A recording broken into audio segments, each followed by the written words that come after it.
Pará. Muito bom dia, muito bom dia. Vamos começar.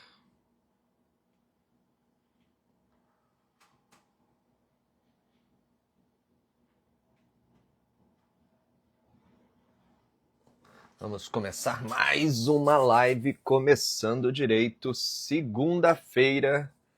São agora 7 horas e 34 minutos. Alguns minutinhos aqui atrasado, mas dentro do horário, dentro da tolerância. Muito bom dia, Simone, Angélica. Muito bom dia, Mari. Muito bom dia, Tassiane. Muito bem. Marcelo, bom dia. Deraldo, muito bom dia. Vamos ver quem mais está por aqui. Afonso, bom dia. Silvia, Gustavo. Maravilha, maravilha. Marcelo Machado. O pessoal está entrando aqui. Muito bom dia, Marco. Bom dia, Rogério. Rogério Lima, bom dia. Muito bem, pessoal, muito bem.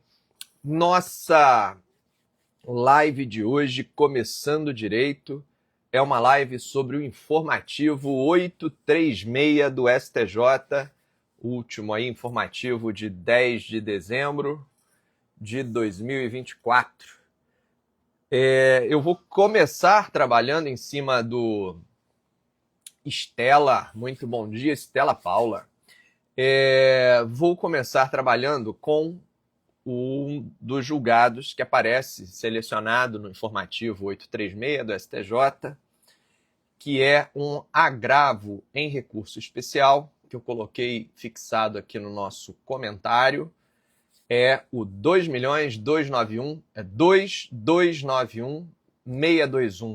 2291-621, Aresp, agravo em recurso especial, está fixado o comentário. Eu vou começar trabalhando por ele. Vou falar sobre um outro recurso também, na medida em que a gente estiver aqui desenvolvendo a nossa live, o nosso tema. Vou tocar aqui a um outro julgado para fazer um complemento dessa análise.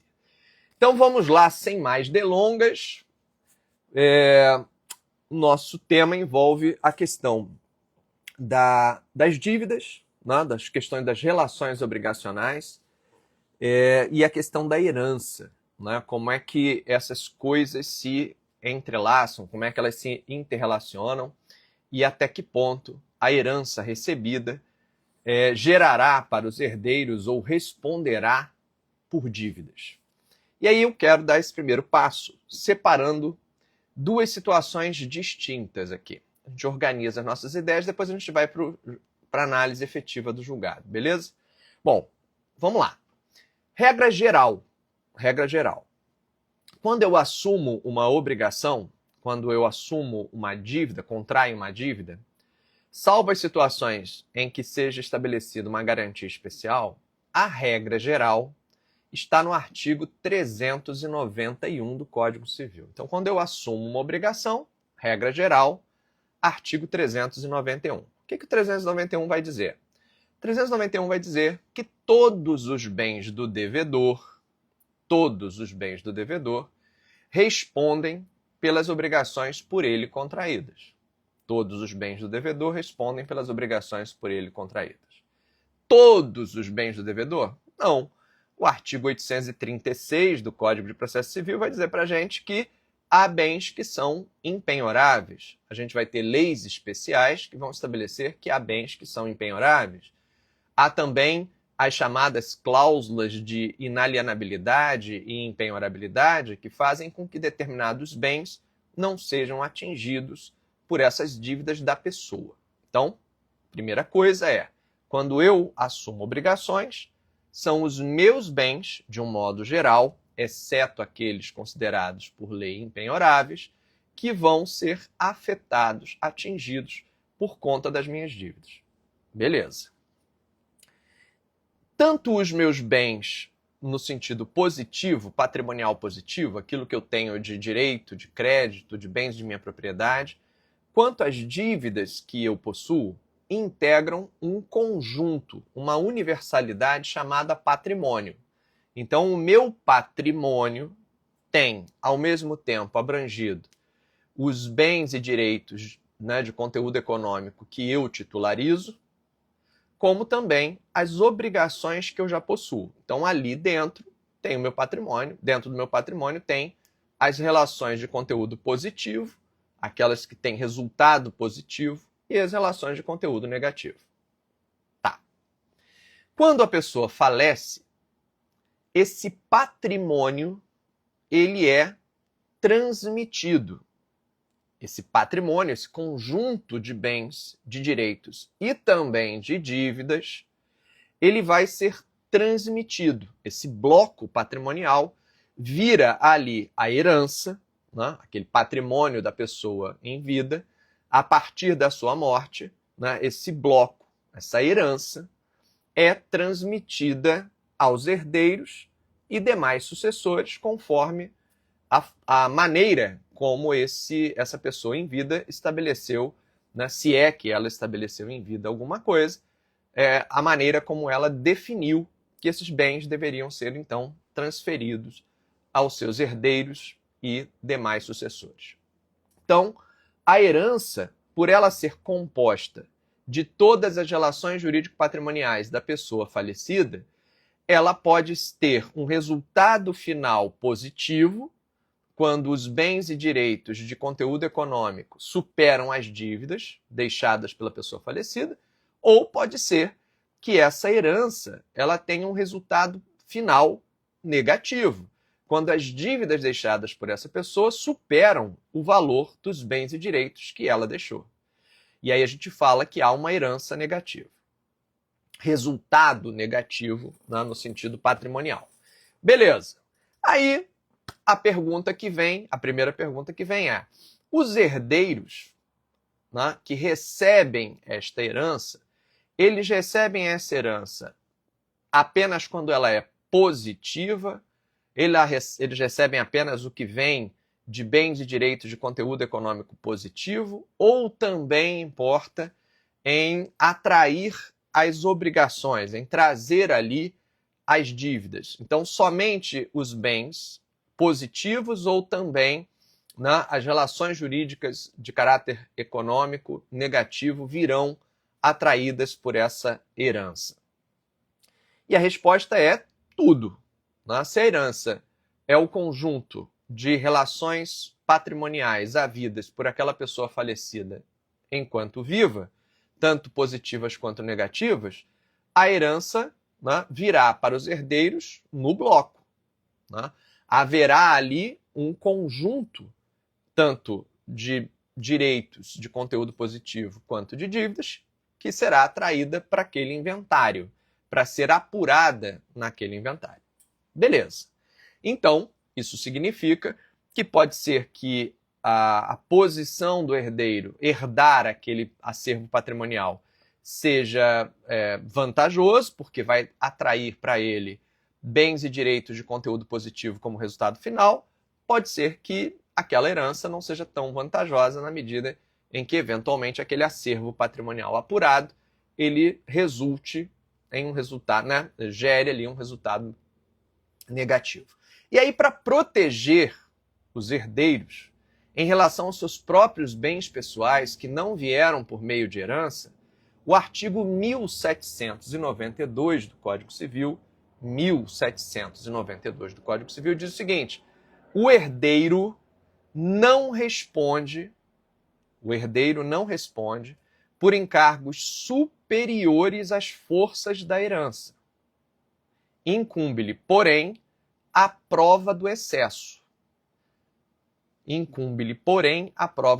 Salvo se houver inventário que a escuse, demonstrando o valor dos bens herdados.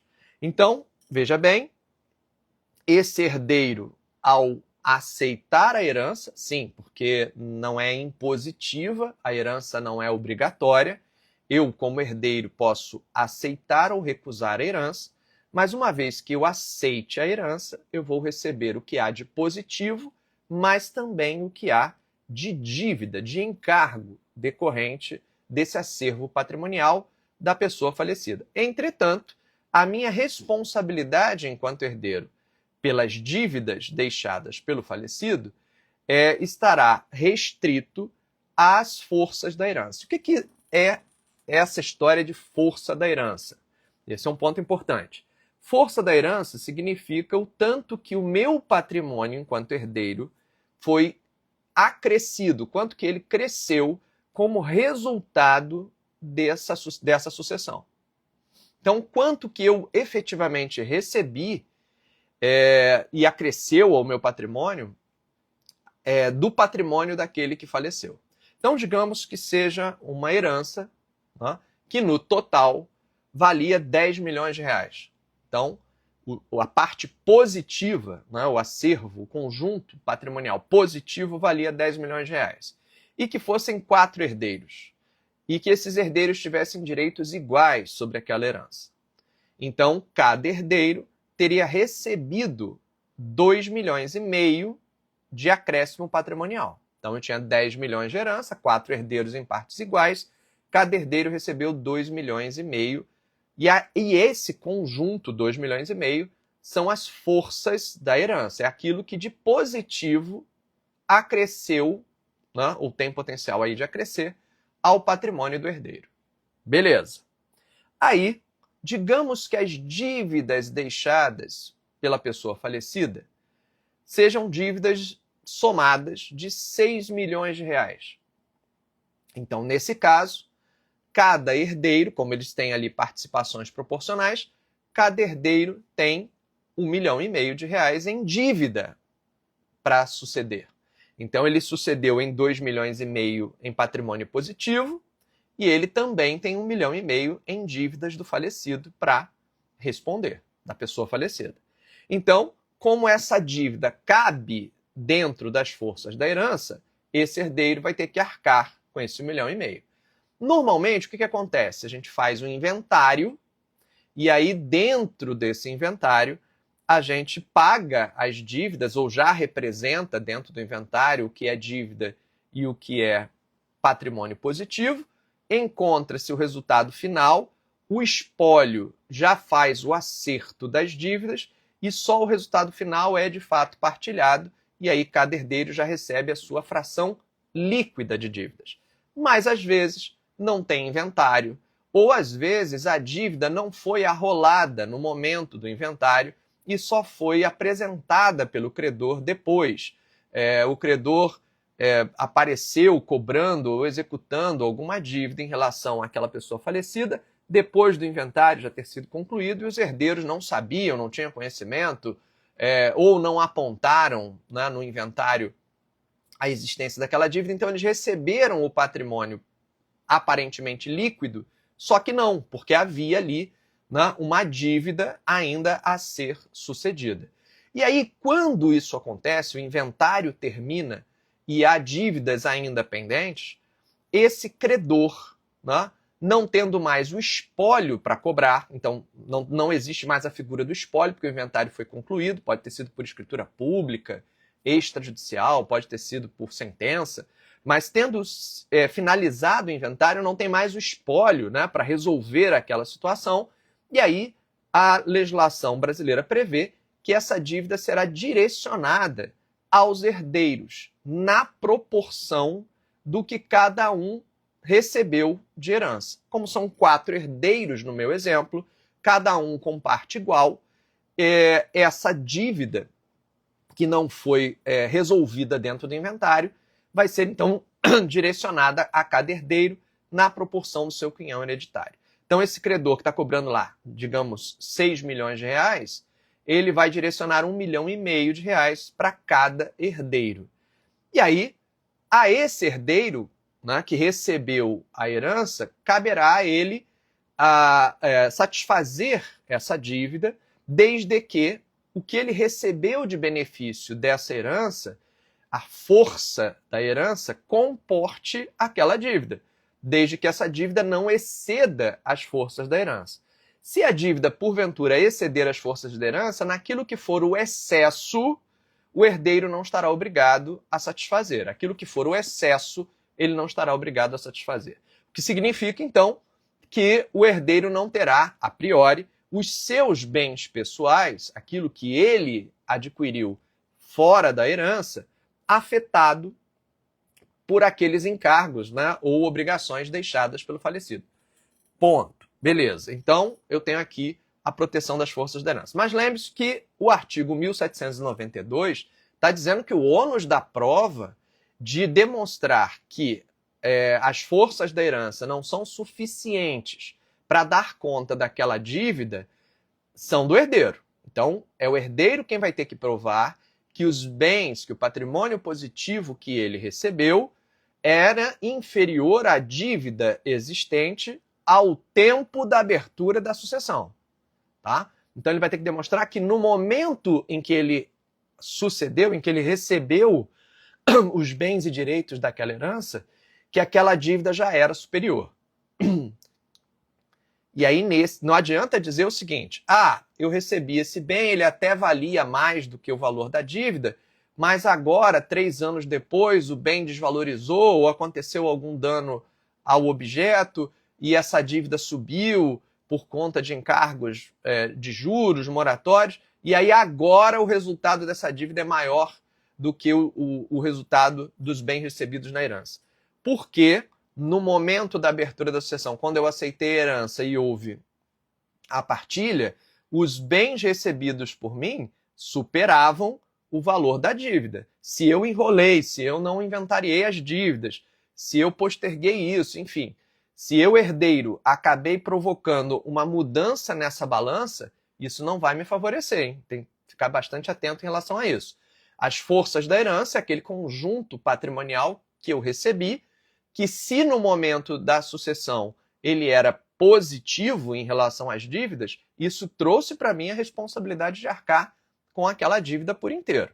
Apenas se no momento, de fato, da abertura da sucessão, as dívidas superavam a parte positiva da herança, é que o herdeiro tem o benefício de dizer, olha, tá aqui o patrimônio que me foi, né, deixado, tá aqui o valor patrimonial que eu teria a receber, fica inteiramente ele para pagar as dívidas, mas o saldo remanescente, o saldo devedor remanescente não é meu, porque eu não respondo para além das forças da herança. Beleza? Então tem que ficar bastante atento na hora de se receber uma herança para avaliar se o recebimento dessa herança é vantagem ou desvantagem. Eu tive uma cliente muitos anos atrás, menor de idade, o pai faleceu, e o pai deixou muitos bens. Eram vários imóveis, eram vários bens, ele era um construtor, um incorporador, tinha vários bens. Acontece que a gente já tinha feito um levantamento e já tinha conseguido observar que havia muitas dívidas. E nem todas estavam judicializadas, nem todas estavam formalizadas por meio de processos de cobrança e de execução, mas havia muitas dívidas potencialmente ajuizáveis, que os credores poderiam iniciar, né, os processos de execução ou de cobrança, além de outras que já estavam, de fato, ajuizadas. E a gente avaliou aquele risco e viu que se ela aceitasse, né, se fosse feita a aceitação dessa herança, com a realização e conclusão do inventário, ela teria muito mais problemas no futuro do que vantagens, porque ela teria que provar o tempo inteiro que as forças da herança seriam insuficientes para cobrir todo o prejuízo, e ela teria que arcar com isso no sentido de contratação de advogado, de representação processual, porque os herdeiros não ficam livres de responder ao processo para, no âmbito do processo, provar que aquele patrimônio herdado teria sido insuficiente para cobrir todas as dívidas. A não ser que isso tenha ficado consignado logo no inventário, que é a parte final do 1792, que aí resolveria o problema, né? Está aqui o inventário negativo.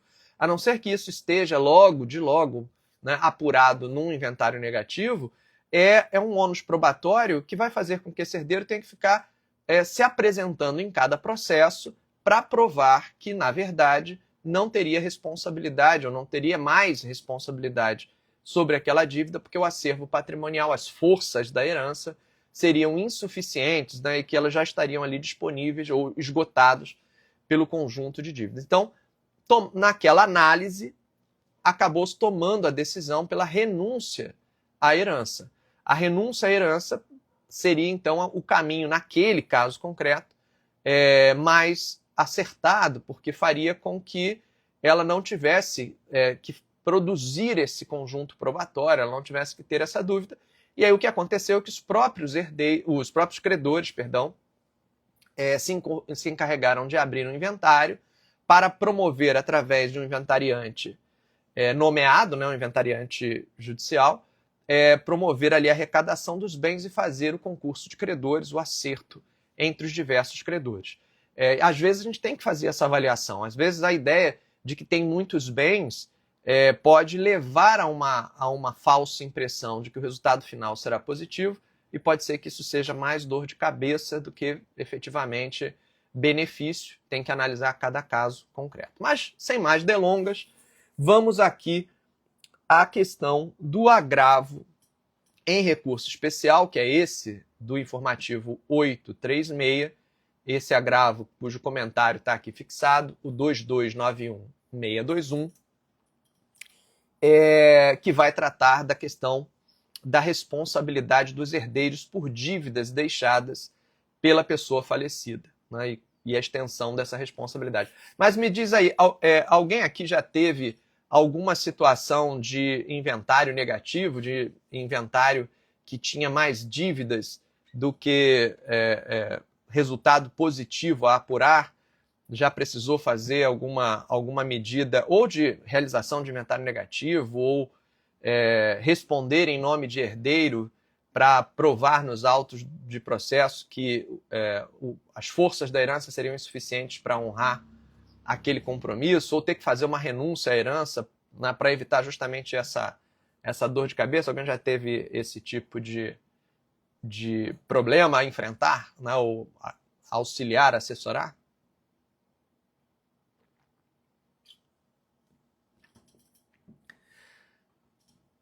Não não vou dizer que é raríssimo, mas é evidente que é uma situação menos comum do que a de você ter, né, um inventário positivo a realizar, né, um inventário que tem bens efetivamente no final ao serem partilhados. Você sabe uma coisa que muita gente faz por inexperiência, enfim, que é fazer o inventário, principalmente agora que tem um inventário extrajudicial que facilita o procedimento, é fazer o inventário com os bens e direitos existentes, sem considerar as dívidas. E aí não considera as dívidas, paga um imposto cheio, como se todo aquele acervo patrimonial de fato estivesse sendo herdado, e depois os próprios herdeiros vão ali e fazem o acerto das dívidas. Então é feito um levantamento até das dívidas da pessoa falecida, mas não inclui-se isso no inventário, deixa-se no inventário apenas os bens positivos, e aí os herdeiros pagam um imposto de transmissão altíssimo, como se todo aquele acervo patrimonial tivesse tido um resultado positivo, e aí depois os herdeiros vão acertar as dívidas que aquela pessoa falecida deixou, cartão de crédito, às vezes algum financiamento pendente, etc., IPTU atrasado, condomínio atrasado, dívidas hospitalares, plano de saúde. E aí, ao invés de colocar isso tudo no inventário para abater do montante a inventariar e pagar o imposto de transmissão apenas sobre o resultado líquido positivo, acaba fazendo um inventário que seria mais simplificado, colocando só o acervo positivo, pagando o imposto mais caro, e depois os herdeiros pagando essa dívida do próprio acervo recebido, só que sem benefício fiscal nenhum. Isso acontece bastante, acaba sendo um equívoco, a não ser que tenha alguma estratégia que justifique, acaba sendo um equívoco porque você acaba tendo com isso uma oneração do teu cliente, né? Os herdeiros ali que te contrataram acabam sendo onerados em nome de uma simplificação na hora de produzir o cálculo do inventário. O ideal é você já levantar ali as dívidas que de fato terão que ser satisfeitas, aquelas mesmo que não judicializadas, que precisarão ser quitadas, já incluí-las ali na memória de cálculo do inventário, né, como dívidas deixadas, para que isso seja abatido do monte a partilhar e você ter uma tributação mais justa em cima E isso dá para fazer tanto no inventário judicial quanto extrajudicial. Claro que como burocratiza mais, né, às vezes isso vai ter que passar pelo crivo da fiscalização, se a dívida for muito pequena, pode de fato não valer a pena, né? Porque aí vai atrasar mais, vai demorar mais, o procedimento do inventário pode ficar mais longo, e aí, se é uma dívida muito baixa, muito pequena, isso de fato pode, né, não ser vantajoso, e aí é uma decisão estratégica. Mas muitas vezes o que acontece é só falta de orientação mesmo, ou enfim, inexperiência que acaba fazendo o inventário só com acervo positivo. Maravilha, vamos lá. O que aconteceu desse agravo em recurso especial 2291621 do informativo 836, situação interessantíssima. O que aconteceu foi o seguinte: o ascendente faleceu, deixou herdeiros e deixou dívidas para esses herdeiros, certo? O ascendente faleceu, deixou alguns bens, mas também deixou dívidas. Foi aberto o inventário e os herdeiros estavam ali, então, realizando aquele inventário e apontando para um resultado negativo desse inventário. Concluiu-se o inventário ali com aquele resultado negativo. O que aconteceu é que os ascendentes desse autor da herança, ainda eram vivos no momento da sua morte. Então, no momento desse autor da herança que deixou dívida, os ascendentes dele ainda eram vivos. Mas ele tinha descendentes, então, né, a sucessão se deu para esses descendentes. Depois, houve a morte desses avós. E na morte desses avós, esse pai era pré-morto. De modo que os netos foram chamados a suceder. Então, como esse pai era pré-morto, os netos foram chamados a suceder a herança desses avós. E deu-se ali a sucessão por representação ou por estirpe.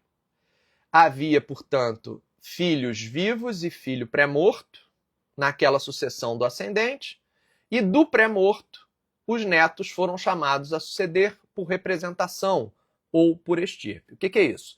Você pega a cota-parte daquele herdeiro pré-morto, e divide entre, né, os descendentes dele. Então eles não herdam por cabeça, eles herdam por estirpe ou por representação a herança daqueles avós. Beleza? Então, o pai faleceu, foi feito o inventário dele, tinha deixado dívidas, inventário negativo, mas os pais dele, os ascendentes dele ainda estavam vivos. Aí houve a morte do ascendente, do avô, do avó, e como o filho era pré-morto, havia filhos vivos e esse filho era pré-morto, os netos aqui desse filho pré-morto foram chamados a suceder por representação, por estirpe. E aí o credor olhou e disse, opa, o credor daquele pai falecido olhou e disse, opa, peraí, o inventário não é negativo aqui, tá vindo bens aqui para esses netos, né? Tá vindo bem aqui para esses herdeiros, e esses bens que estão vindo para esses herdeiros são capazes de satisfazer aqui essa dívida deixada pela pessoa falecida. Então, uma vez que o inventário já foi concluído, eu vou executar esses herdeiros na proporção do quinhão de cada um, para haver nessa herança aí, para haver nesses bens que eles herdaram, a satisfação do crédito. O credor teve, então, esse caminho a tomar. E criou-se um imbróglio judicial que foi parar no STJ e foi julgado nesse informativo 836, que era saber o seguinte: esses bens que esses herdeiros receberam dos avós, em razão, né, da sucessão dos avós, esses bens que os herdeiros aqui receberam em sucessão dos avós, esses bens respondem pelas dívidas do pai falecido? Ou esses bens não respondem pelas dívidas do pai falecido? Estão cobertos pela proteção do 1792, os herdeiros não respondem pelo que exceda as forças da herança, ou esses bens são herança e, portanto, devem responder pelas dívidas dos credores? E aí, o que vocês acham? Essa questão foi a questão central do informativo 836. Essa questão foi a questão central desse agravo em recurso especial 2291-621. Nesse caso, esses bens respondem ou não respondem, esses bens havidos dos avós respondem ou não respondem pelas dívidas deixadas pelo pai falecido. Jeane, entendeu que sim, né? Sabe por quê que você entendeu que sim? Porque provavelmente o seu raciocínio foi o seguinte: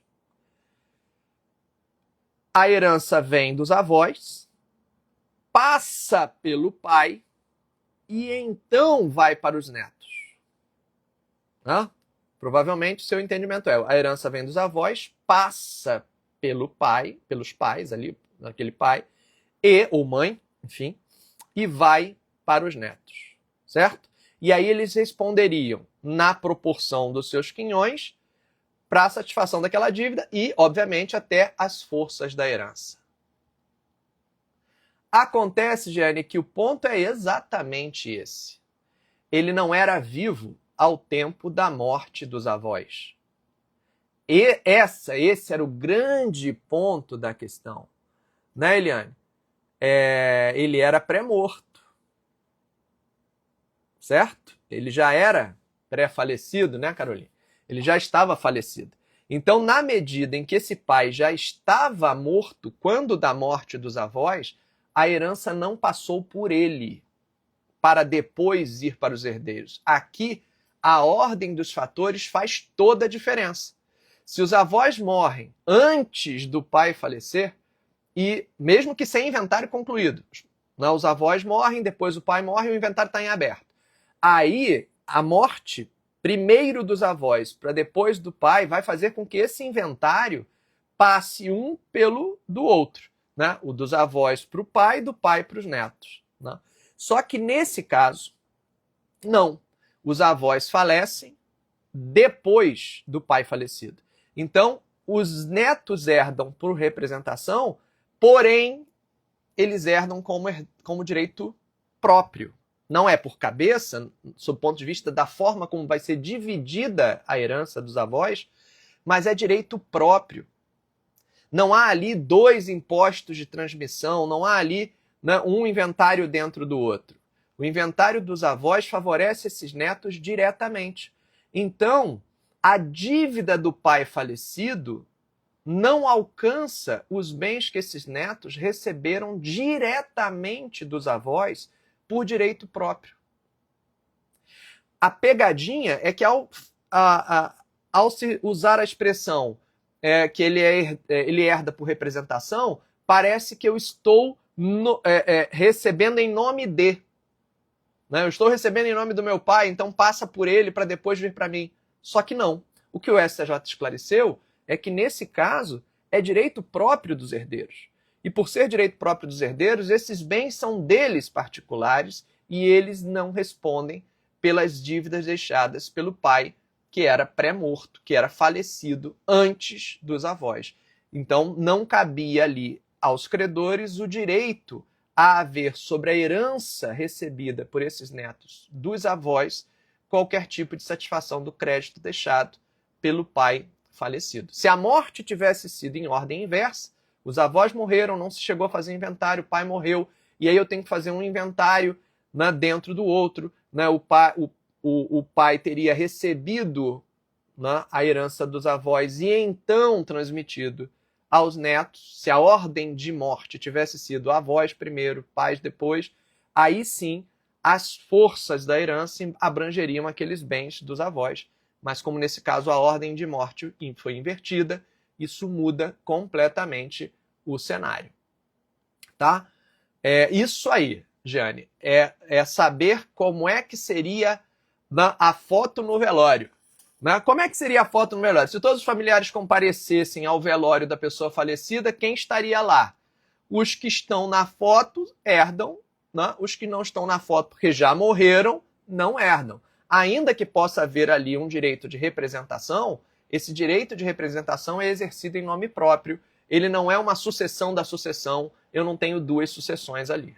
E isso fez, portanto, toda a diferença, né, para resolver a questão. Eliane por isso não adianta renunciar, deve ter sido algum comentário anterior. Entendo que sendo pré-morto não responde, exatamente isso, só se fosse pós-morto, perfeitamente. Exatamente, essa é a ordem que vai fazer a diferença. Aí, né, para poder complementar esse nosso início de segunda, eu queria trazer um outro julgado do STJ, um outro precedente do STJ, sobre também o tema das sucessões, também deste ano de 2024, não do informativo 836, mas também desse ano de 2024, que cabe aqui, se conecta à nossa conversa e é super interessante, super interessante para você anotar e ficar atento quando tiver um caso de sucessão para lidar ou de planejamento sucessório, dependendo do que seja aí o contexto. Trata-se aqui de um outro agravo, só que aqui é o ARESP, é o agravo em recurso especial, 1.851.956, 1.851.956. Nesse caso específico, o julgamento de março de 2024, ele é no agravo interno, nesse agravo em RESP, 1.851.956-SP. E é muito interessante e vale muito em cima e se conecta em cima com um comentário que a Eliane fez aqui sobre a questão da renúncia ou não renúncia à herança como mecanismo de fugir dos credores. E é uma questão que foi a seguinte. Fiquem atentos a isso. Bastante importante. Houve o falecimento ali do autor da herança, certo? E o autor da herança faleceu deixando dívida. Mas faleceu também deixando bens, só que o bem que ele deixou era impenhorável. Então ele deixou um bem impenhorável. E em vida, esse bem era impenhorável. E ele deixou dívidas. Certo? Então, ele deixou bem e deixou dívida. No cômputo disso, o valor do bem deixado era maior que o valor da dívida. Então, havia um acervo positivo. Mas lembre-se, em vida, esse bem deixado era impenhorável. Então, bem de família, por exemplo. Era usado como moradia da pessoa que faleceu e era impenhorável por conta do seu exercício de moradia. Ou era gravado como bem de família convencional, então aquele bem era impenhorável. Então ele deixou um bem de valor, digamos que fosse um imóvel no valor de 2 milhões de reais. E ele impenhorável. E ele falece deixando uma dívida de 1 milhão de reais. Por que ele deixou essa dívida? Porque o que ele tinha no momento da sua morte era um bem que não podia ser atingido por aquela execução, porque ele era um bem impenhorável. Então ele deixa um bem de 2 milhões, impenhorável, e uma dívida de 1 milhão. Como é que é feito esse inventário? Esse inventário entra tudo. A herança vai trazer à arrecadação o bem de 2 milhões e a dívida de 1 milhão. O que fizeram os herdeiros nesse caso? Inventariaram o bem de 2 milhões e, como ele era um bem impenhorável, partilharam esse bem de 2 milhões entre eles e não pagaram a dívida.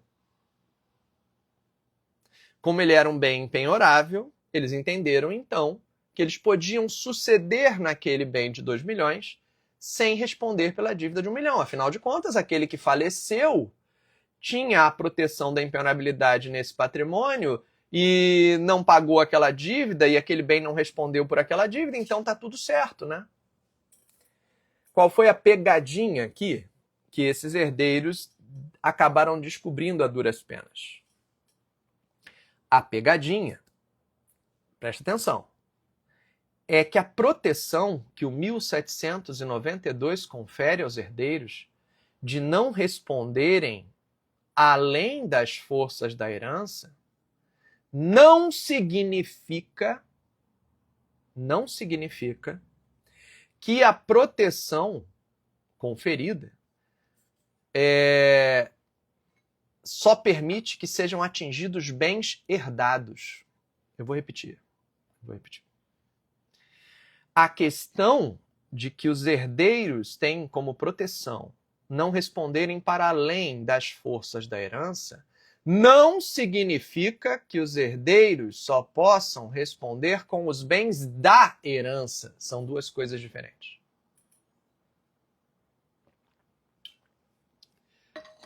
Forças da herança é o valor acrescido ao patrimônio do herdeiro. E não exatamente o bem acrescido ao patrimônio do herdeiro. O herdeiro não responde além das forças da herança, valor. Mas ele pode responder com bens que não integraram diretamente a herança. Desde que não exceda ao valor por ele recebido da herança.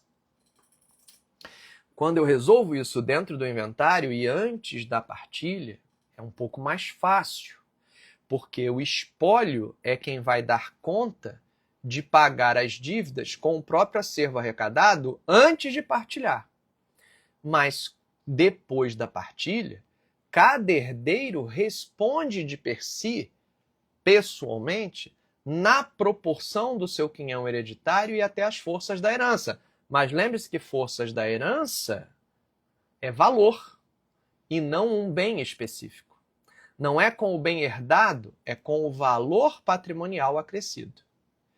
E aí, Jeane, duas coisas podiam ter acontecido. Essa aí, que você citou muito bem, a empenhorabilidade ter morrido com ele, porque o fator que determinava a empenhorabilidade poderia ter desaparecido com a morte daquele ascendente. Essa seria uma hipótese, realmente. E aí aquele bem poderia sim ser atingido. Ou, como no caso desse agravo interno em agravo em recurso especial, que foi ainda pior, talvez, sabe? Porque, nesse caso, a empenhorabilidade, a causa da empenhorabilidade permaneceu. A causa da empenhorabilidade permanecia. Então, o bem permanecia empenhorável, mesmo depois da morte, a razão da empenhorabilidade continuava presente. A razão da empenhorabilidade daquele bem continuava presente. Mas lembre-se que ele foi partilhado, tá? O inventário acabou, ele foi partilhado, os herdeiros receberam suas cotas partes naquele bem. E aquele bem, a causa de empenhorabilidade permanecer presente. Ok, os herdeiros respondem na proporção do seu quinhão hereditário, respeitadas as forças da herança. Mas será que esses herdeiros não têm outros bens penhoráveis? O morto só tinha aquele, mas será que os herdeiros não têm outros? E o que se verificou? O que o credor observou, levantou? Que os herdeiros tinham outros bens não gravados de empenhorabilidade, não protegidos pela empenhorabilidade. Então, até as forças da herança, valor do quinhão acrescido, esses herdeiros poderiam ter os seus próprios bens atingidos, preservado o limite das forças da herança. Olha só, os herdeiros tiveram outros bens seus, não protegidos por empenhorabilidade, atingidos até o limite das forças da herança, ou seja, até o limite do valor acrescido ao seu patrimônio. Então tem que ficar super esperto. Herdei um bem, mas esse bem é empenhorável. Meu pai, minha mãe, meu ascendente tinha dívida, o autor da herança tinha dívida, mas como o que ele deixou era empenhorável, está tudo certo. Atenção!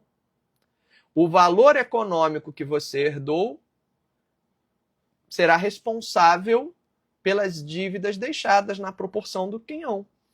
E o que significa que outros bens seus livres e desembaraçados poderão ser atingidos para a satisfação dessa dívida, respeitadas as forças da herança, lembrando que forças da herança não é o bem herdado, é o valor acrescido ao seu patrimônio. Então veja que pode ser muito mais complicado do que aparenta. Herdei um bem de família, como ele continua sendo utilizado para fins de moradia pela viúva, pelos sucessores, pelo viúvo, pelos herdeiros, ele continua empenhorável. Mas cuidado, os herdeiros podem ter outros bens, e esses outros bens podem ser livres.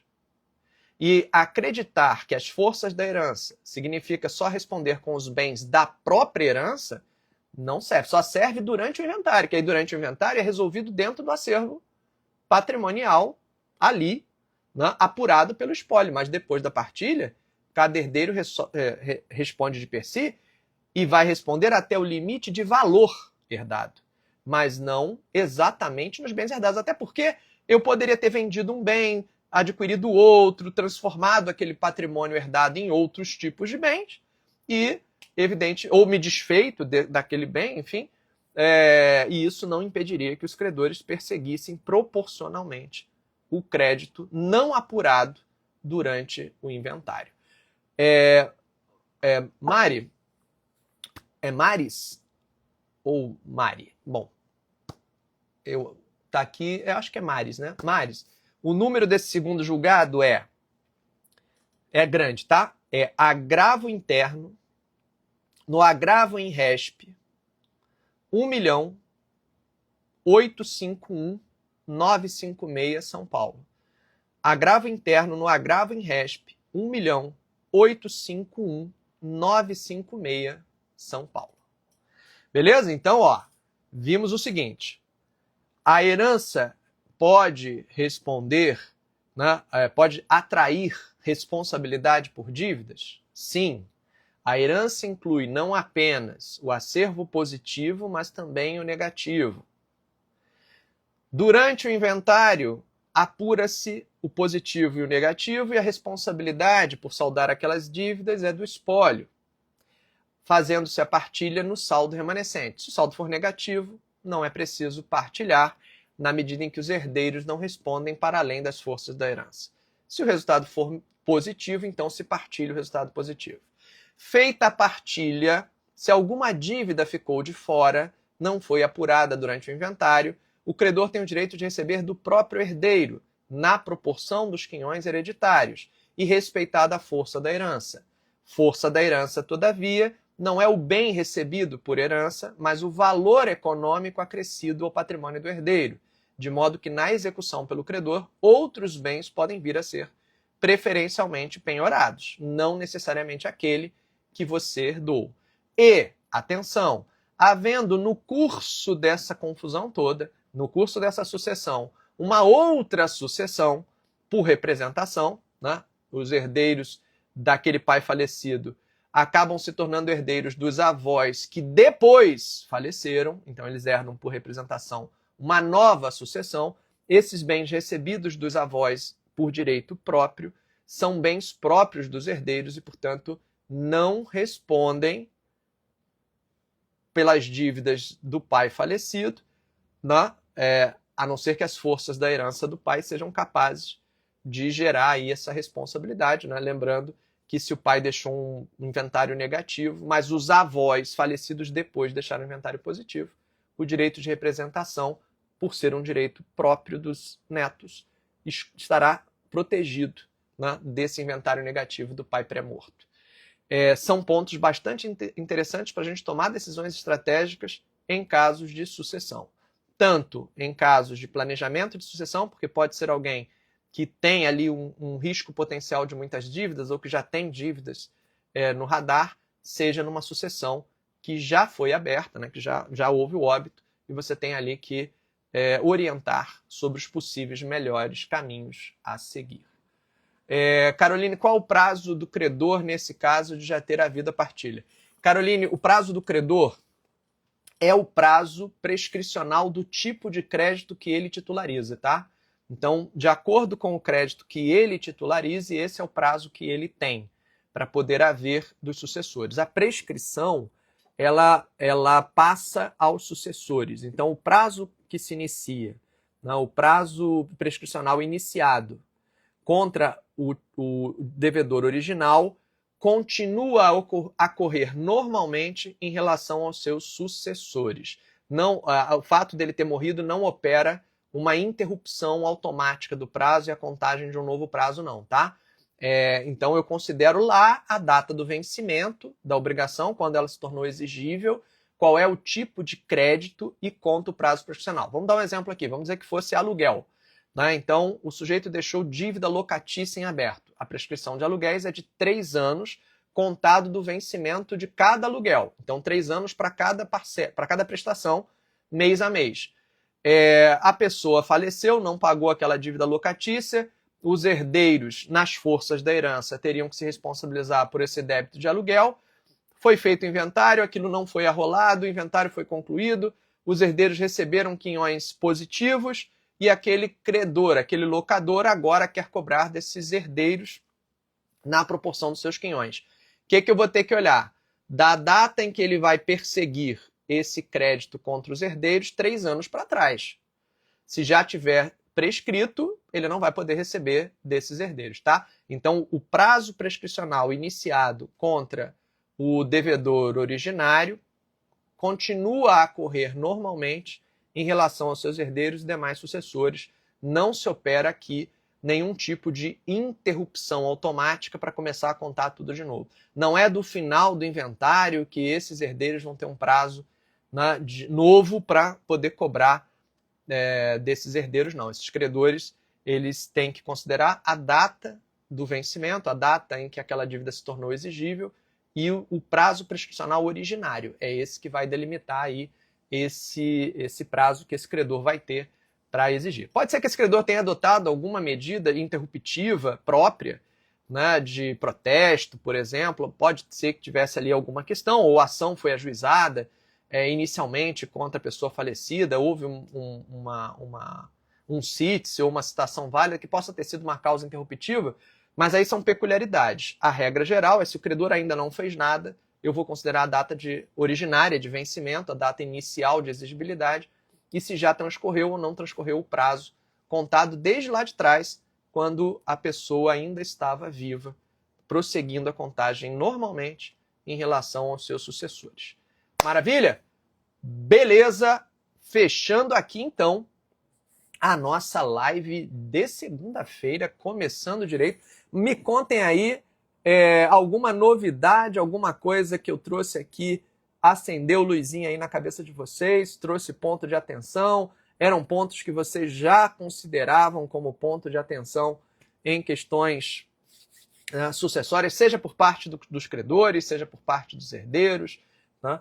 Trouxe aí algum insight positivo, me sinaliza aí o que vocês acharam.